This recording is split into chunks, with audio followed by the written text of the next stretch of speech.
plus de 125 millions d'années, au début du Crétacé, les écosystèmes terrestres de ce qui est aujourd'hui l'Asie et l'Amérique du Nord ont commencé à présenter des formes de vie surprenantes. Des plantes carnivores primitives qui complétaient la photosynthèse en capturant leurs proies. Ces organismes végétaux ne pouvaient pas se déplacer, mais ils avaient développé des mécanismes sophistiqués pour obtenir des nutriments essentiels auprès de petits animaux, généralement des insectes et des arthropodes. Leur apparition représente une avancée évolutive remarquable, démontrant comment même les plantes peuvent s'adapter à la compétition et à la rareté des ressources dans leur environnement. Aimez et abonnez-vous pour découvrir les secrets des plantes qu'ils chassaient à l'époque des dinosaures. Parmi les genres les plus connus de cette période figure Archaeamphora, un parent primitif des plantes carnivores modernes. Ces plantes présentaient des structures en forme de vase ou de cruche, capables d'accumuler l'eau et les sécrétions digestives. Les fossiles montraient que ces pièges étaient relativement petits comparés à ceux des dinosaures, mais suffisamment efficaces pour attraper les insectes et les petits arthropodes qui y tombaient accidentellement.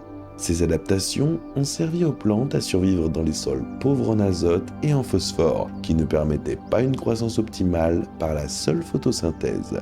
La forme de ces pièges était très ingénieuse, des feuilles tubulaires allongées, remplies de liquide digestif, qui attiraient des proies grâce à leur couleur vive et, dans certains cas, à leur sécrétion imitant l'odeur des fruits ou du nectar. En tombant dans le piège, les insectes étaient piégés et lentement digérés, libérant ainsi les nutriments essentiels que la plante absorbait pour croître et se reproduire.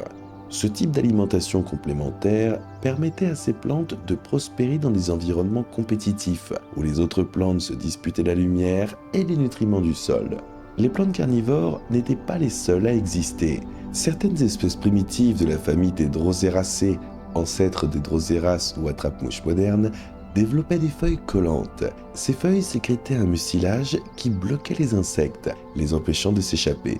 Bien que les fossiles de ces espèces soient rares, des vestiges ont été découverts dans des dépôts fossiles de sédiments marécageux, indiquant que ces stratégies de capture étaient efficaces il y a plus de 100 millions d'années. L'environnement dans lequel les plantes prospéraient était généralement marécageux ou au sol acide, où la compétition pour les nutriments était intense. Si les dinosaures dominaient la faune terrestre, ces plantes dominaient une niche spécifique de ressources, les nutriments des petits invertébrés. Leur capacité à compléter la photosynthèse par la digestion de leurs proies leur conférait un avantage sur les autres plantes qui dépendaient uniquement du sol et de la lumière du soleil. Ainsi, malgré leur immobilité, elles devenaient des prédateurs efficaces à part entière. Les interactions écologiques étaient complexes. Les insectes et autres invertébrés, en plus d'être des proies, agissaient souvent comme pollinisateurs, créant un équilibre fragile. Certaines plantes ont peut-être attiré par l'inadvertance de petits animaux par leur couleur et leur sécrétion, démontrant que l'évolution des plantes carnivores était un processus d'adaptation constant de leur environnement et aux défis écologiques. La sélection naturelle a favorisé les espèces capables d'attirer et de retenir leurs proies, assurant ainsi la disponibilité des nutriments essentiels à leur survie. Bien que leur taille ne fût pas comparable à celle des dinosaures qui les entouraient, ces plantes jouaient un rôle important dans les écosystèmes du Crétacé. Elles régulaient les populations d'insectes, contribuaient à l'équilibre des micro-habitats et rivalisaient pour l'espace et la lumière avec les fougères arborescentes, les conifères et les angiospermes primitifs. Leur présence démontre la complexité des écosystèmes préhistoriques et que même des organismes apparemment passifs pouvaient adopter des stratégies de survie actives. Parallèlement, la diversité des espèces indique que la carnivorité a évolué indépendamment chez plusieurs lignées de plantes. Certaines ont développé des pièges passifs, comme les urnes, tandis que d'autres ont adopté des pièges actifs, quoique simples, comme des feuilles collantes ou enroulées qui capturaient les petits invertébrés. Cette diversité adaptative a permis aux plantes carnivores d'occuper divers micro-habitats et de résister aux changements environnementaux pendant des millions d'années. Les fossiles révèlent également que ces plantes étaient résilientes à des perturbations environnementales modérées. Leurs racines profondes et leur capacité à absorber les nutriments des proies digérées leur conféraient un avantage dans les sols pauvres et à humidité variable. Ce type d'adaptation démontre que, bien qu'immobiles, elles pouvaient survivre et prospérer dans des écosystèmes dynamiques où la compétition pour la lumière, l'espace et les nutriments était intense. L'étude de ces plantes révèle non seulement leurs caractéristiques biologiques, mais aussi leurs relations avec leur environnement. La carnivorité des plantes est une réponse directe à la pression évolutive. Dans les sols pauvres et les écosystèmes compétitifs, la capture de proies était le moyen le plus efficace d'assurer la survie et la reproduction. Ces plantes ne chassaient pas les dinosaures, mais la présence et les déplacements de grands herbivores pourraient avoir influencé indirectement la disponibilité des insectes et des petits vertébrés qui constituaient leur proie. Ainsi, les plantes carnivores préhistoriques n'étaient pas de simples curiosités, elles ont joué un rôle actif dans l'écologie de l'ère des dinosaures. Leur évolution a fait preuve d'ingéniosité et d'adaptation, utilisant des stratégies d'appât, de pièges et de digestion qui leur ont permis de prospérer aux côtés des animaux les plus impressionnants que la Terre ait jamais connus. La coexistence avec les dinosaures géants souligne que la vie préhistorique reposait sur un équilibre fragile entre des espèces de toute taille et de toute capacité, des prédateurs mobiles aux plantes à la chasse silencieuse. Au cours du Crétacé, il y a entre 125 et 70 millions d'années, les plantes carnivores ont commencé à se diversifier et à raffiner leur stratégie de capture de proies. La carnivorité végétale n'était pas un trait isolé, elle est apparue indépendamment dans plusieurs familles, témoignant de la pression évolutive qui était exercée par leur environnement. Leur développement était principalement motivé par le besoin d'obtenir des nutriments essentiels dans des sols pauvres et des écosystèmes compétitifs, où la photosynthèse seule ne suffisait pas à assurer une croissance optimale. Selon vous, quelle était la plante carnivore la plus dangereuse du Crétacé ? Partagez-le dans les commentaires. Parmi les genres les plus importants figurait Archaeamphora, identifié à partir de fossiles asiatiques, considéré comme l'un des premiers représentants de plantes carnivores. Ces structures tubulaires, remplies d'eau et de sécrétions digestives, servaient à piéger les insectes et autres petits arthropodes. L'évolution de ces pièges a permis aux plantes de maximiser leur apport en azote et en phosphore, essentiels à leur croissance et à leur reproduction. Les plantes les plus performantes ont été celles qui ont perfectionné ces stratégies, ajustant la taille de leurs pièges, la couleur et le parfum de leurs feuilles, ainsi que la concentration d'enzymes digestives pour accroître l'efficacité de leur capture. À la même époque, d'autres lignées de plantes carnivores ont développé des pièges collants et des feuilles enroulées, anticipant les genres modernes Drosera et Pinguicula. Ces espèces ont évolué sur différents continents et dans différents environnements, s'adaptant à des sols humides, acides et pauvres en nutriments.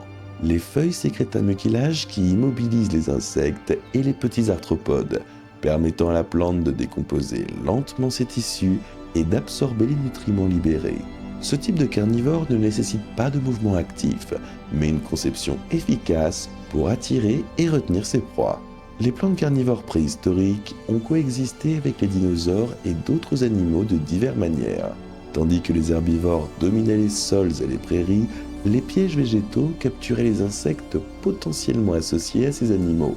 Par exemple, les insectes se nourrissant d'excréments de dinosaures, ou ceux vivant près des rivières et des marais, pouvaient tomber dans des pièges de plantes.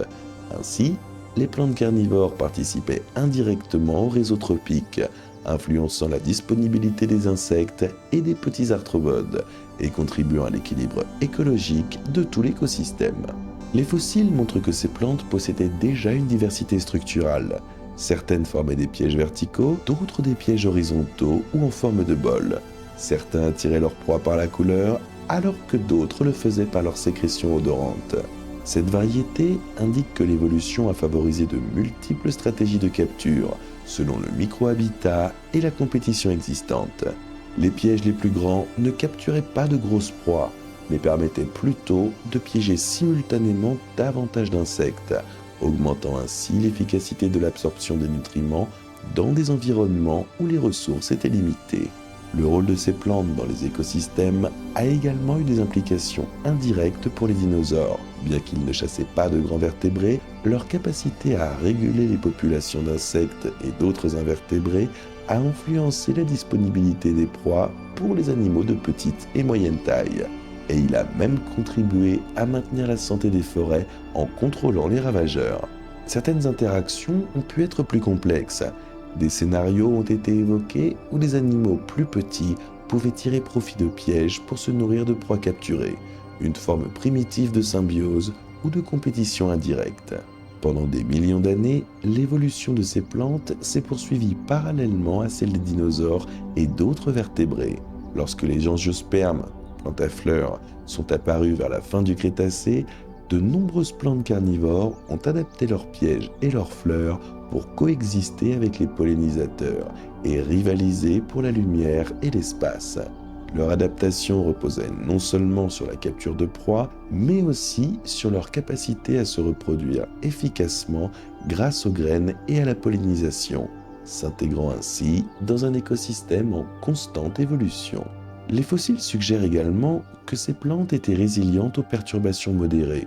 Leurs racines profondes et leur capacité à absorber les nutriments de leurs proies leur conféraient un avantage dans les sols pauvres et les zones humides instables. En comparaison, les plantes qui dépendaient uniquement du sol ou de la photosynthèse pouvaient être limitées par des variations d'humidité ou la compétition pour la lumière. Ainsi, la carnivore végétale constituait une stratégie de survie innovante et efficace, permettant à certaines espèces de perdurer pendant des millions d'années. À la fin du Crétacé, il y a environ 66 millions d'années, les écosystèmes ont subi d'importants changements suite à l'impact des Chicxulub et à l'extinction massive qui en a résulté. De nombreux dinosaures ont disparu, mais certaines plantes carnivores ont survécu grâce à leur adaptation au sol pauvre et à leur capacité à se nourrir directement de leurs proies. Leur présence a permis aux écosystèmes de rester partiellement fonctionnels, même après la disparition des grands herbivores et prédateurs. La survie de certaines espèces de plantes carnivores a également jeté les bases des espèces modernes. Les genres existants tels que Nepenthes, Sarracenia, Drosera et Pinguicula sont de lointaines descendants de ces plantes préhistoriques. Bien que leur taille ait diminué par rapport à certaines espèces fossiles, ils conservent les mêmes mécanismes fondamentaux. Attraction des proies, capture, digestion et absorption des nutriments. Les recherches modernes sur ces plantes permettent de mieux comprendre comment la carnivorie végétale a été une stratégie d'adaptation efficace pendant des millions d'années. De plus, les plantes carnivores préhistoriques offrent des enseignements en matière d'évolution convergente. Une même stratégie de capture de proie a évolué indépendamment dans différentes familles et sur différents continents, démontrant que, sous la pression écologique, l'évolution peut produire des solutions similaires dans différents environnements. Cette convergence renforce l'idée que la carnivorité végétale n'était pas un accident évolutif, mais bien une réponse efficace à des défis écologiques récurrents. L'interaction avec les animaux, bien qu'indirecte, a également évolué au fil du temps. Des insectes spécialisés ont pu développer des adaptations pour éviter d'être capturés, tandis que d'autres petits animaux ont pu utiliser les pièges pour se nourrir, créant ainsi une dynamique écologique complexe. La coexistence des plantes et des animaux dans ces écosystèmes démontre que l'évolution agit de concert, les prédateurs, les proies et les plantes s'adaptant continuellement aux changements environnementaux. Alors que les écosystèmes se stabilisaient après l'extinction massive, les plantes carnivores ont continué à jouer leur rôle dans des niches écologiques spécifiques. Leur histoire montre que même des organismes apparemment simples peuvent avoir des stratégies de survie complexes et que l'adaptation ne dépend pas toujours de la mobilité ou de la taille, mais plutôt de l'efficacité fonctionnelle et de la spécialisation. Les plantes carnivores préhistoriques ont été pionnières à cet égard et leur héritage perdure dans la flore moderne.